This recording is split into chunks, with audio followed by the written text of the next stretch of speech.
Hi, everybody. Melissa, Michael, hello. Good Hi, afternoon. Good morning. Hello.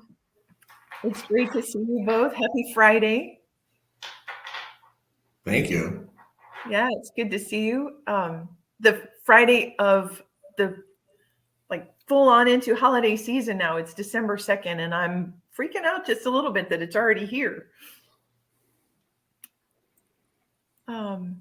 Well, it looks like we are right at the bottom of the hour and ready to start. So I know people are still joining a little bit, but we'll get started with some of our housekeeping stuff. I do want to send out a very warm welcome to all of you, and especially warm welcome to our guest stars and speakers, Melissa Stiles and Michael Tkach. It is officially the holiday season, and I really cannot think of a better way to sort of heat things up than with a mug of my favorite tea, a cozy fire, and a really great conversation with these two great folks. We're really excited to introduce you to them. But first, we just want to cover a couple little key features of this platform for those of you who might not be familiar with it, and then make it easier for you to join our conversation. So the first thing I want to point out is probably to your right, I think. You're going to see a couple of tabs or widgets. The first one is polls. And this one is really, we're going to pop these up throughout the conversation so that you can join in, ask your questions, and let us learn from you as well. So watch for those to come up through the conversation. You also see a Q&A tab, which is where you can drop in questions along the way. You can get your chance to ask our experts, and we'll be monitoring that through the session and bring in your questions along the way. So don't be shy. You'll also see a docs tab, and this is where you're going to find some really great resources like articles, videos, some use cases that you can download but keep the ideas going with some of these great resources. And then last, but certainly not least, up at the top, you see a little button. Again, I think it's up towards your right, that says request a demo. So if at any time during this chat, you'd like to take a closer look at the Reputation Social Suite or any part of the Reputation platform, simply click that button and we'll take care of the rest. So with that, I will say go fill up your cups, because now it's time for the good stuff now. Next, I want to introduce you all to our speakers, Melissa Stiles and Michael Tkach. They're joining me by the fire today for a great conversation.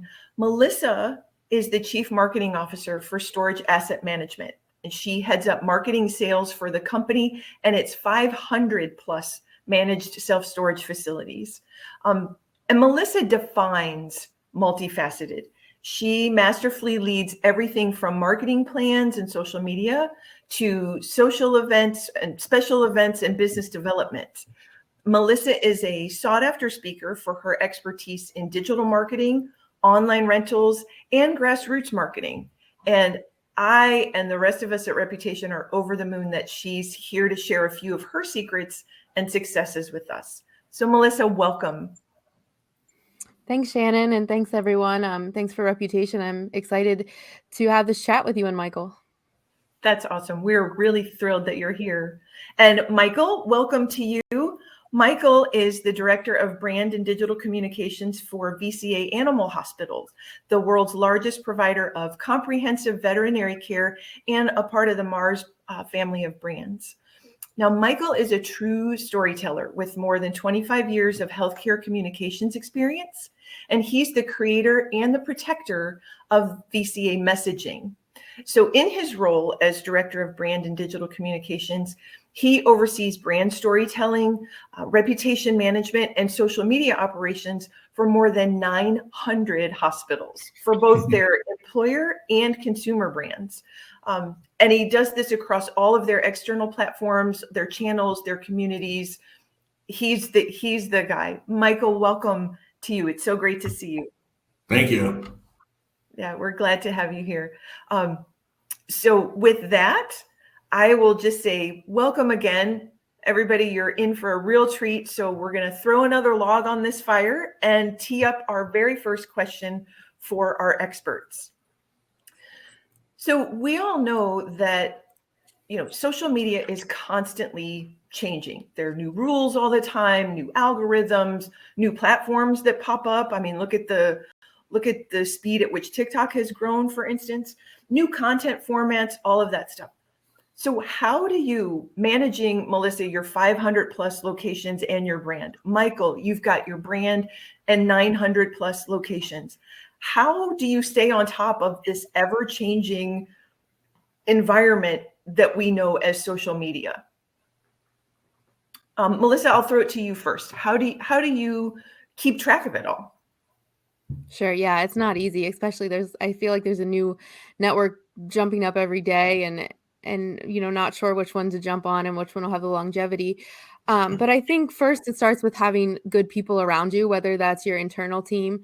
So having a good team who is really focused on that and has that knowledge to be able to see that, or partnering with good vendors as well.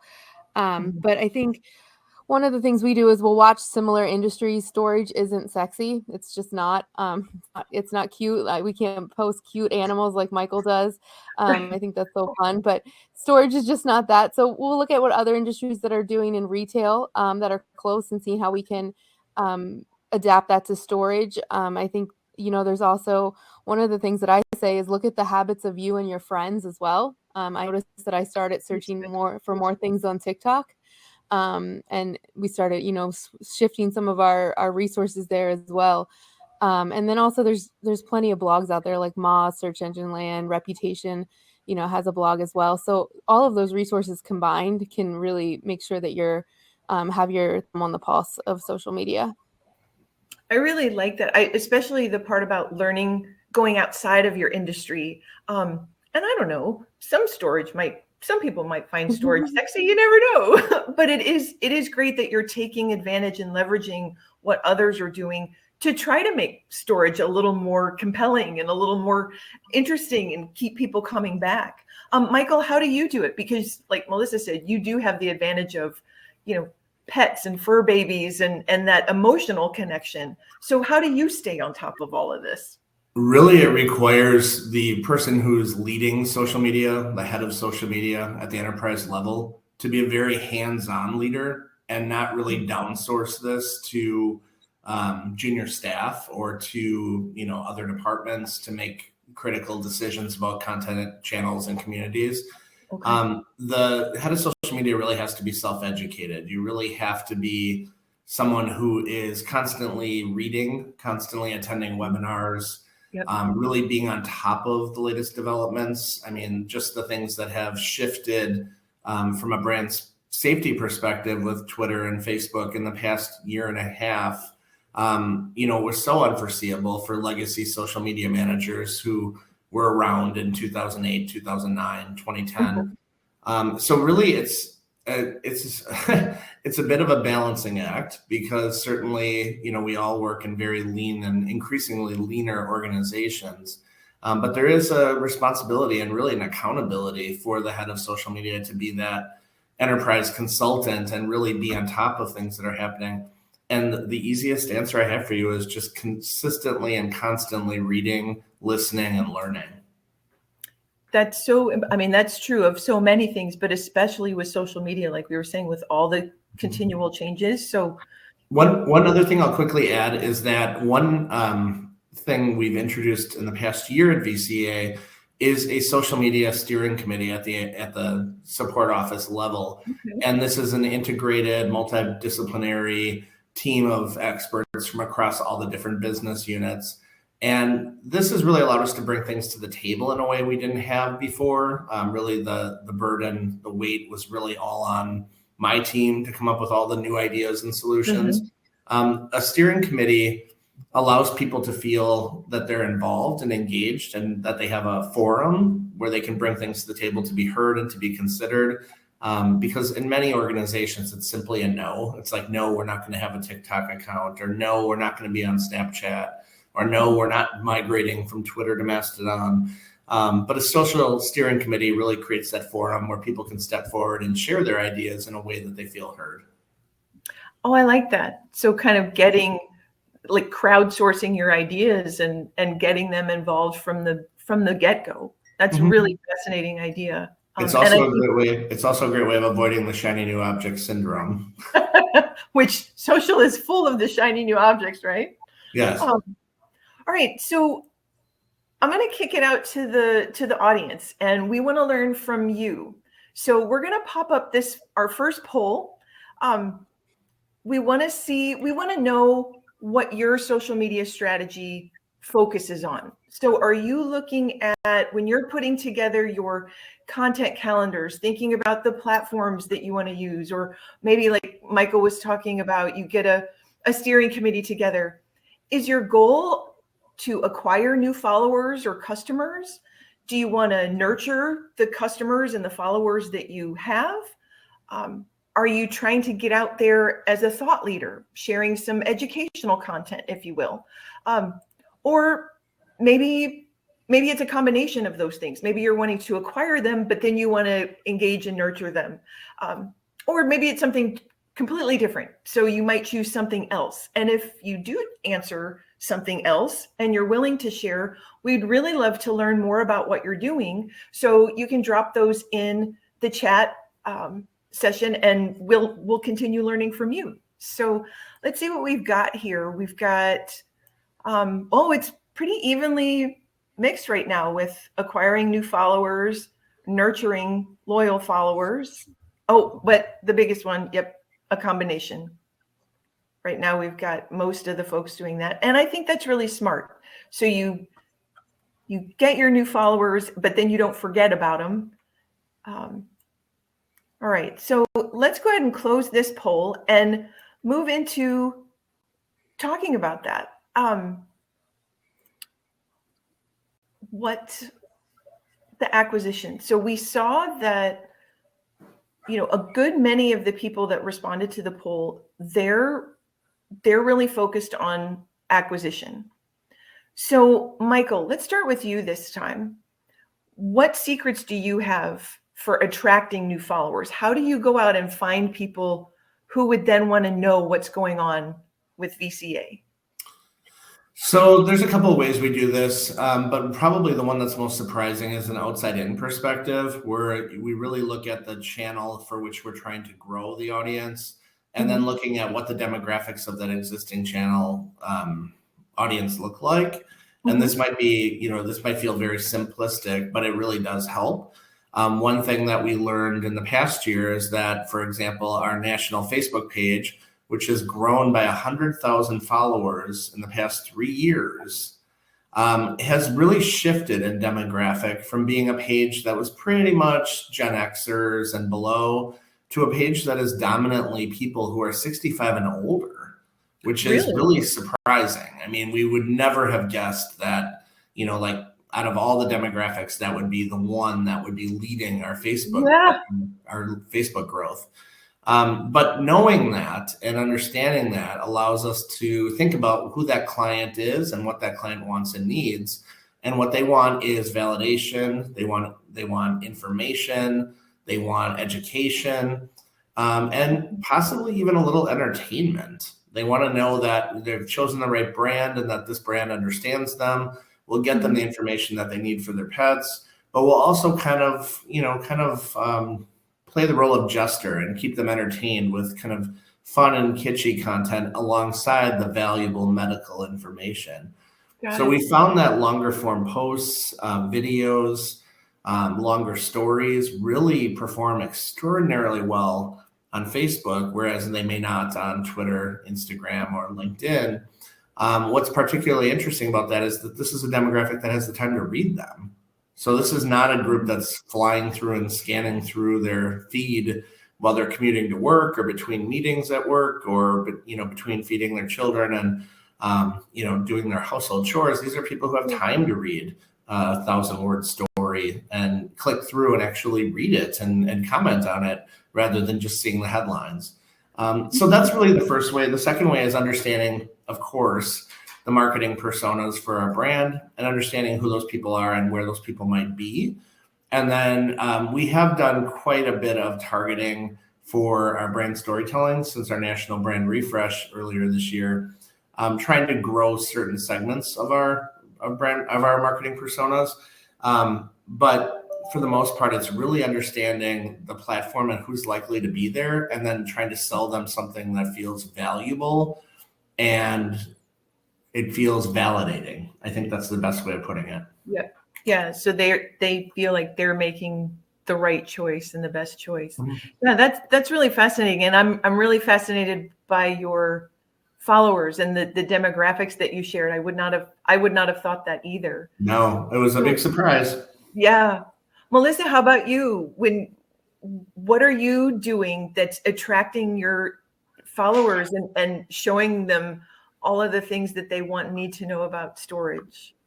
Yeah, I would, to piggyback off of Michael, is, knowing your audience and then putting out compelling content to them. So putting out content that's relevant to your brand, sticks to your brand voice, but is compelling to them to want to continue to follow you. One thing that we've done in the past years, we've dabbled in influencer marketing. And so we've done that on different channels and some paid posts and sponsored posts with them. But the other thing that we did is we put a call out to our tenants and we asked our tenants, are any of them influencers? And so we did have some true influencers within our group, our tenants, our customers. But then we had some other businesses that had large followings. And so what we did for that is we would do content posts about them, and then they would share it. And then that would, trickle back followers to our pages as well. So being able to post about community, looking like we're what we are, showcasing that we're a very local business within that community has been helpful in the influencer realm and in the content realm as well to gain new followers. Interesting. Okay.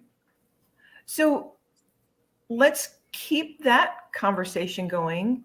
And now that you've attracted these new followers, these customers, you've given them the long form content that they're wanting to read in the articles. You've tapped into your influencers' audiences. How do you keep them coming back? So Melissa, with you, with the folks that you're tapping into with your influencers, how do you keep your influencers interested and wanting to continue being an influencer? And then how do you keep all those followers that you've just attracted? How do you keep them coming back? Yeah, I think it goes back to how you gain them, right? It's making sure that the content is relevant to them, and having engaging content, whether that's, trying to jump onto a trend of like that Little Miss trend that came out, having that fun content for that. But then posting some educational, how to store your belongings properly, has been also very good for us. And we've done that in the capacity of reels. So videos have definitely helped us sustain followers too and gain new followers, but really keep them.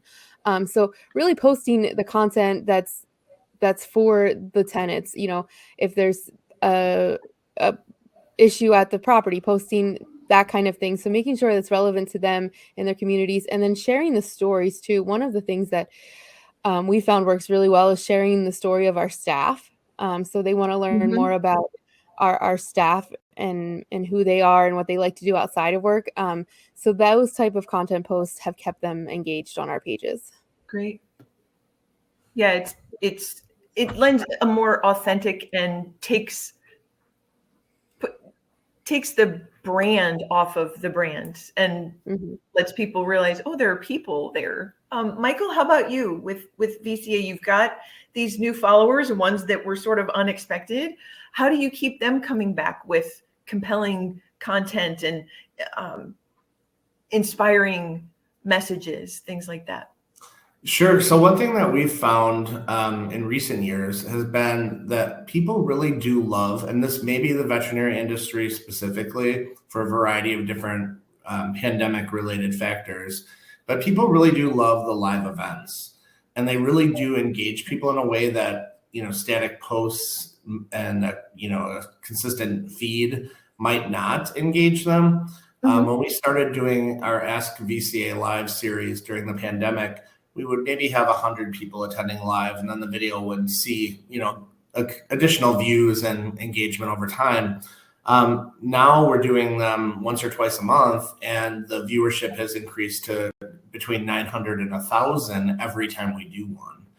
And what's really interesting about that is that it demonstrates that there's a hunger for veterinary attention, and maybe people aren't able to get in to see their vet, or they don't have time to see their vet.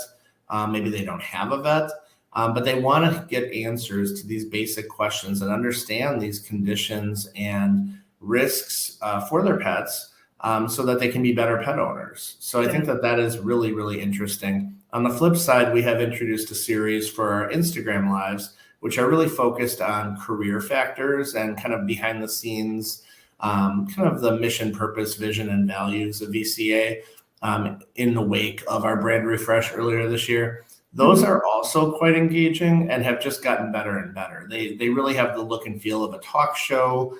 We bring people together to talk about topics that are, relevant, timely, and really tied to our business, but in a way that is relative to people, even if they don't have pets.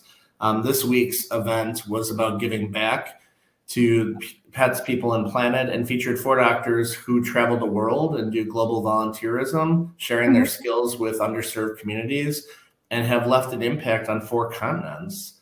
So, it's just creating these moments, these experiences that people really can't get anywhere else or from any other brand is a really great way of extending your content into more of an experience.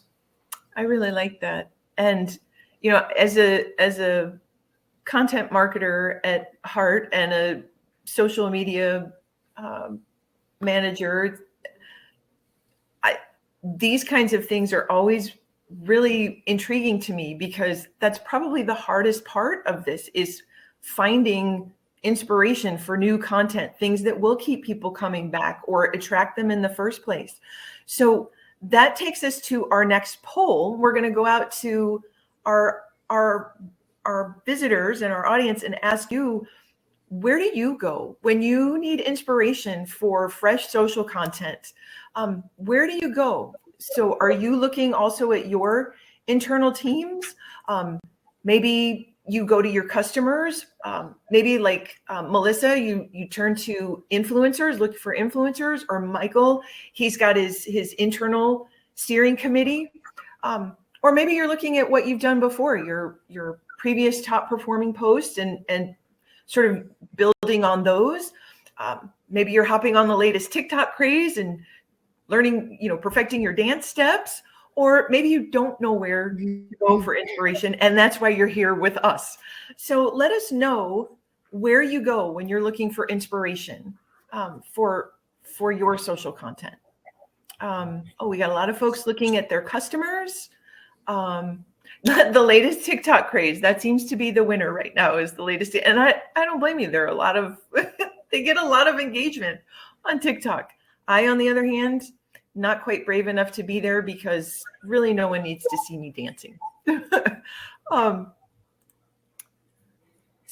And we've got someone who popped in the chat that it's always helpful to look at competitors. And yes, that's an excellent place to go for inspiration. See what they're doing, and then see where you do better and create some content there to talk about it.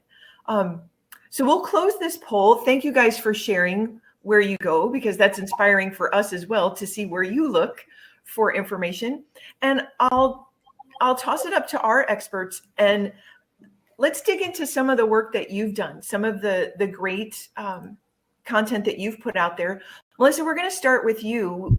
We've got a couple of example posts, and I want to talk to you first about the post on the right, and dig into like what inspired this particular post. I know it's a little small on the screen, but this post is talking about and really shining the spotlight on one of their team members who's been promoted. And there are a couple of things I noticed about this post, Melissa. Number one is, while the engagement isn't as high as some of your other posts are, the comments really stuck out to me. 66 comments on this post. And it was also a long form post, like Michael was talking about, that he's putting out there. And I know there's a lot of, back and forth and a lot of different schools of thought about long form content and all that. So I'll stop talking and ask the question. Number one, what inspires you? What is it that made you want to start highlighting your team members? And then what are your thoughts about long form content? Given the performance of this one, and it, how do you feel about that? Yeah, so the inspiration for the one on the right here, highlighting, it's something that we've done for quite a long time, but to kind of get back also to the last question, it's something that we started doing more consistently. So Okay. that's a big piece too of how you can, continue to have your followers is consistent posting. So with this one, Chuck was just promoted. A lot of people within the company know Chuck. He has been in 2 different roles prior to this. Okay. So being able to be in that role. So to really highlight him, and he has a fun story about when he was in Vegas. He got to sing the hook for Funky Cold Medina. So that was and if a couple of us were surprised by that too. We didn't know that too, even though being around Chuck for a few years. But then also because we noticed some of the other ones, especially our store managers, get a lot of engagement. We started actually then pulling it into our blog as well. Okay. So we were doing these just as social posts, and then we started using them as content on our website too, just because they did perform so well. Interesting. And before we look at the one on the left, I would just say somewhere there's got to be a video of him doing that in Vegas, which would make a great TikTok post or something. Like I would want to see, I'd want to see that one. But speaking of TikTok and trends and things like that, we talked about it a little bit earlier in the conversation. Your post on the left, I love this one. And I actually loved this. I would just like scroll through my social feeds looking for all the people that were jumping on this trend of creating the costume. And in your case, the professional organizer. So tell me about that. There are so many fads and trends that come along social media. Why this one? What was it about this one? And the engagement that you got was so good there. Tell me about this one, the inspiration for it, and why this one? Well, like you, me and our social media specialist, we were scrolling, we saw lots of these. I had sent it to her and said, I kind of really love these. I think they're funny, and I'm seeing a lot of them. Do you think we could do one? And so her and I actually brainstormed and came up with this one together. And tried to do it in a positive light. A lot of times storage is seen as a negative. So one of the things that we really do with our social is try to make storage as positive as you can. It's something to help you organize your life. So we kind of went into the archives with that Netflix show that sparks joy. And used it in a way that you could use your self-storage facility, your unit, to really help you and get that organizational lifestyle that you want, but being able to still keep your things. So it was just a fun trend that we wanted to jump in on, try to do it. I always like to try things. If they don't work, the good thing about it is in storage, we kind of fly a little bit under the radar, so not a lot of people are taking screenshots, but we can always delete it, right? If it's something that's not working. And so again, just trying to jump in, understanding how we can put a positive spin on it to make it someone want to have storage and just to have a fun thing. And then this was then shared, throughout the different managers, throughout different people. They just loved it as well. Everyone wanted to be part of the trend. Yeah. So see, storage can be fun. It might not be sexy, but it can be fun. Yes. So Michael, let's take a look at a couple of yours as well. I was really fascinated by the engagement that and these were just a couple of representative posts that we put. So I'll ask you the same questions. The inspiration for these and your goals with these, for getting that high engagement. And the post on the right, for instance, 64 comments. Tell me about the posts that you make and the comments that you get in return. Is that something that you see a lot of? Is it this kind of post that tends to get the greater comment and engagement? And are you carrying on that conversation with them within the comments? Are you commenting back? Tell me a little bit about that. Sure. So, I mean, really one of our goals with any content is to ensure that it's always emotionally connective. So either it has functional value or it's inspirational or aspirational from an emotional perspective. One of the benefits of using reputation, and really, the bonus for us by choosing reputation, is that we allow our hospitals the independence of posting real-time content like the content on the right, without oversight from headquarters. So this hospital, VCA Orange County, was able to kind of seize the moment and celebrate this doctor on their last day. And it's obviously an emotional moment, not only for the staff, but for the clients of this doctor who have been bringing their pets to him for 4 decades. So that is really one of the benefits of reputation, is that our hospitals do have that liberty to identify a moment, seize the moment, and really make it an emotionally connective moment. The content on the left-hand side is actually at our national level. So that was on our national Facebook page. And this is part of our VCA Voice series, which is our brand storytelling engine, as it were. This is, again, a very emotionally connective story, and it was part of our gratitude series for November, because it was about a cat who was born with a condition that their chest bones were growing inward. So eventually their chest would literally crush their lungs and heart and no longer allow them to function.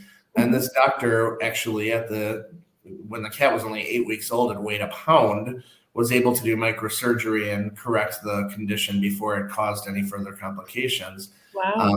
The cat owners named the cat after the doctor as part of the gratitude. But just like a really emotionally connected moment. You have this beautiful new kitten. It's so much fun and so much, so cuddly and so cute. And now it's facing this life-threatening condition through no fault of anyone. And now this doctor has stepped in and said, I can fix this. I will do this. I will, save this kitten. That's a pretty powerful moment. And, we have a million moments like that at VCA every year. And it's just training our staff to identify them, to share them locally, and then to upsource them to us so that we can develop them further as, evidence of our greater brand story. Very good.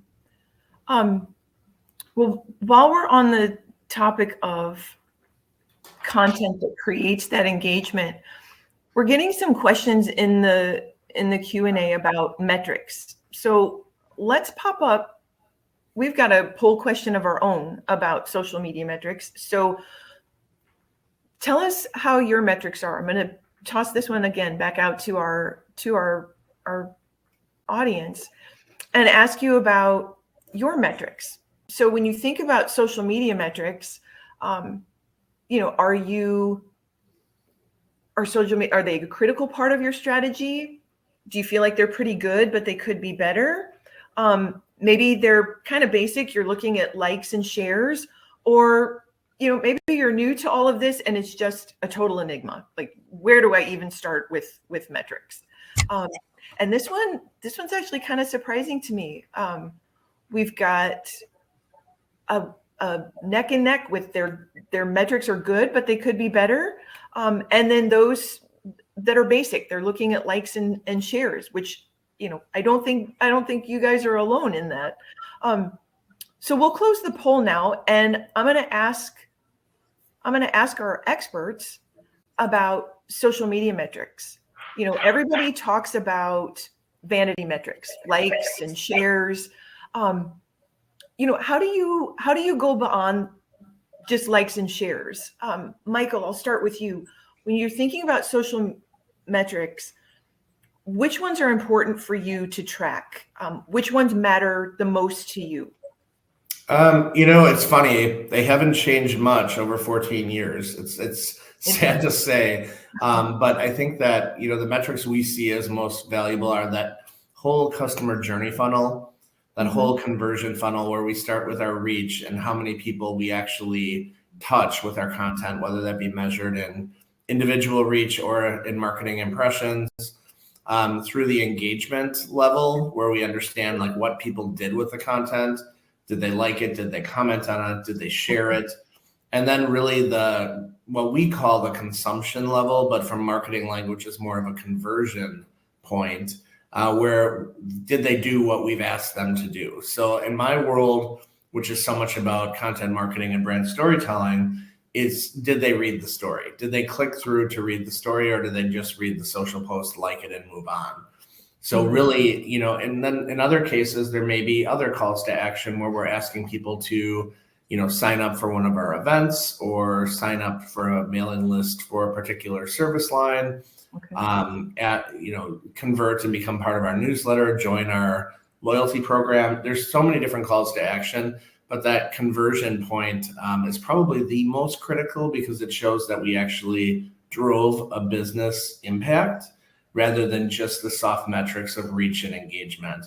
And I think it's funny because people are always trying to come up with new metrics and new ways of distilling and translating social analytics. These are really still the three. This funnel is still really the thing that our C-suite wants to see. They want to know from top to bottom, how do we get people in and how many people did we get to the finish line? Got it. Yeah. Melissa, how about you? How do you feel about social media metrics? Are you kind of in the same camp as Michael, or are you looking at different data? Yeah, I think to tail off on that is really you have to decide what your goal is and then how you're going to measure it.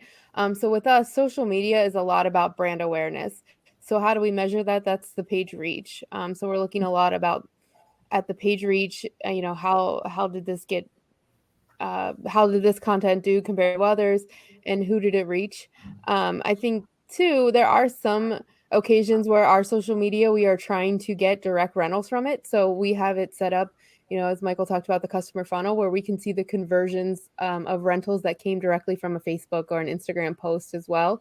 So looking at that and looking at those specific metrics as well. And then, a lot too is your website traffic. To Michael's point, if they click through to read the story or if they're doing an action like that, that's where you can measure how that's doing as well. So again, it depends on what your goal is first. A lot of ours is the brand awareness. So the page reach is our number one.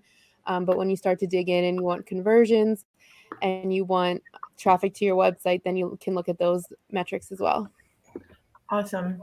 And I actually have one more thing to add to that. So I really answered that question from a marketing perspective, but I think that the other side of business measurement is really brand reputation and sentiment. So we do quite a bit of social listening, and we're listening really for, mentions, whether they're positive, neutral, or negative, and really understanding what our overall brand reputation looks like. So I think that that's another important metric that sometimes gets overlooked because people are always trying to drive a business goal. And sometimes brand reputation being so intangible is not fully understood. And then therefore this metric is kind of a lower priority or even deprioritized. But there is a lot that can be done with social to really move reputation forward and really change minds. I mean, I've been involved with companies where we've even changed the narrative of the company to something completely different simply because we consistently and regularly demonstrated the counterpoint, and people weren't really prepared for that because that wasn't their understanding of the brand, and then it really forced them to challenge their own perception and perhaps bias against the brand. An example of that at VCA, maybe people are reluctant to go to what they call big medicine or corporate veterinarians.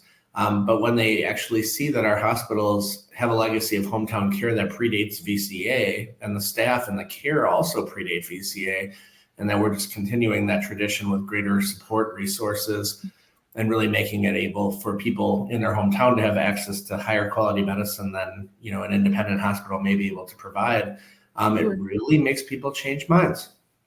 So reputation definitely matters.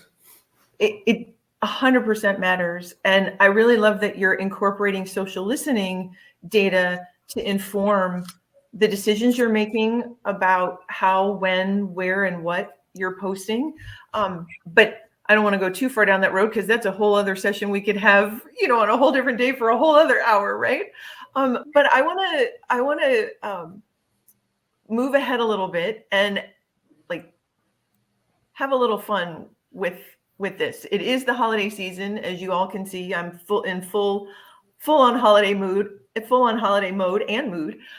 But I could not let this session and time with the two of you get by without asking about holidays. So I'm going to ask our audience first. It is the holiday season, and I'm just curious to know, are you all ready? Are you off to a good start?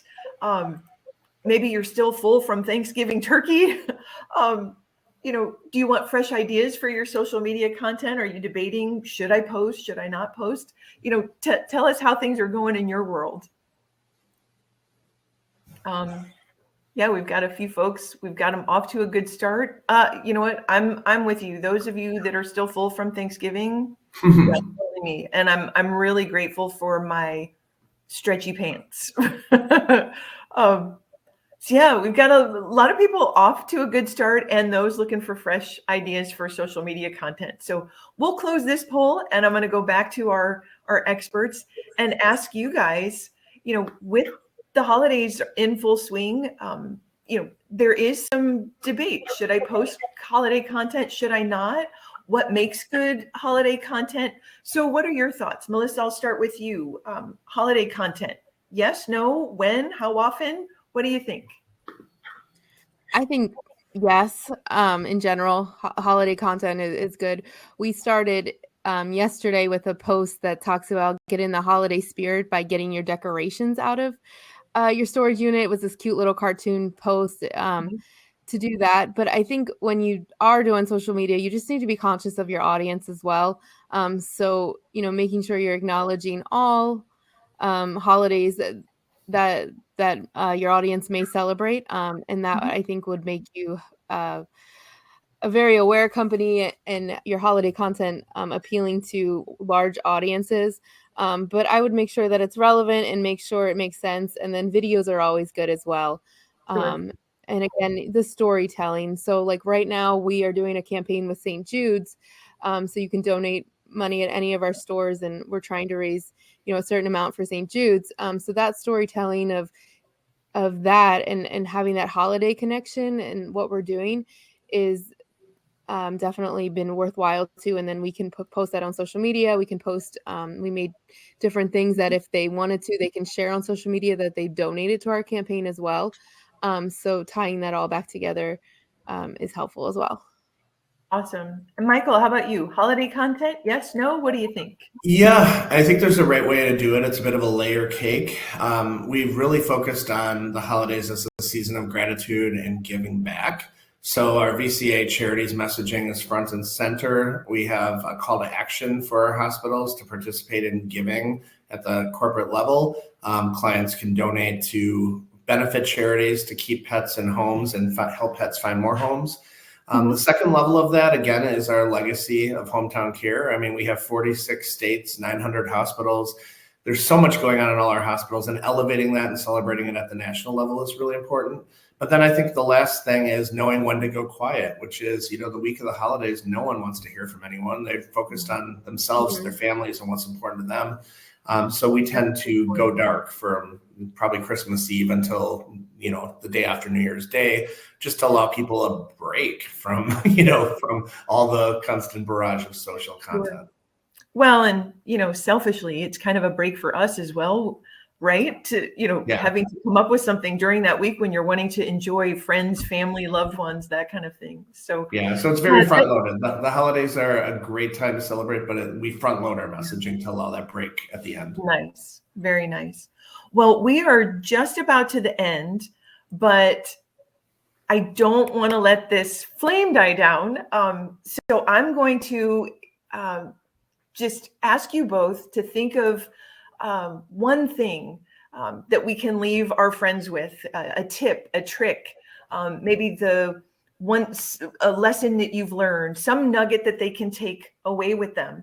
So in 1 minute, Michael, what's the one thing you'd like our audience to remember? Emotional impact. If you don't have an emotional response to the content, there's a problem. Yeah, that's really impactful. And Melissa, what about you? What's your one thing that you'd like to leave the group with? Yeah, it's really hard to think of just one thing, but I think this ties to Michael's too, is think about your audience when you post as well. Is it something that they want to see? Is it engaging? And does it follow your brand voice? Mm-hmm. Very good. I love it. So staying consistent, staying connected, engaged, and on brand. That's awesome. And those are great things. So as we start to wrap up, I want to just remind everybody that if you're ready to light a fire under your social media strategy, we are offering a free 30-day trial of Reputation's social publishing tool. And we'd love for you to get in there, roll up your sleeves and start taking some of the tips and tricks and inspiration that you've learned from Melissa and Michael and put it to use in the free trial. So if you'd like to do that, head to reputation.com. There's a link there to get you started.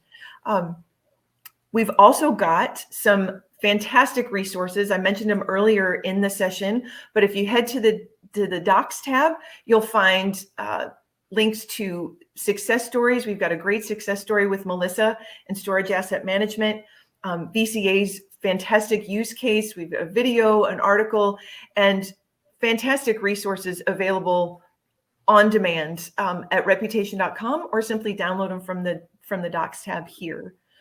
And with that, I will just say we do have time for maybe one or two audience questions, but I think we've answered all that were in here.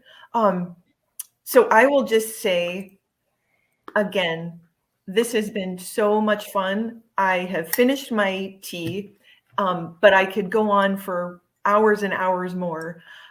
So we'll have to do this again, and I hope you'll join me again.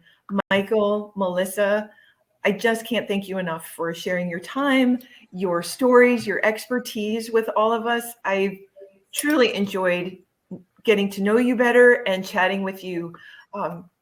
You've shared so much, and I've learned a ton in these last couple of minutes. And to all of you out there who've listened in, you've joined us around the fire today, thank you so much. We hope you enjoyed this time as much as we did.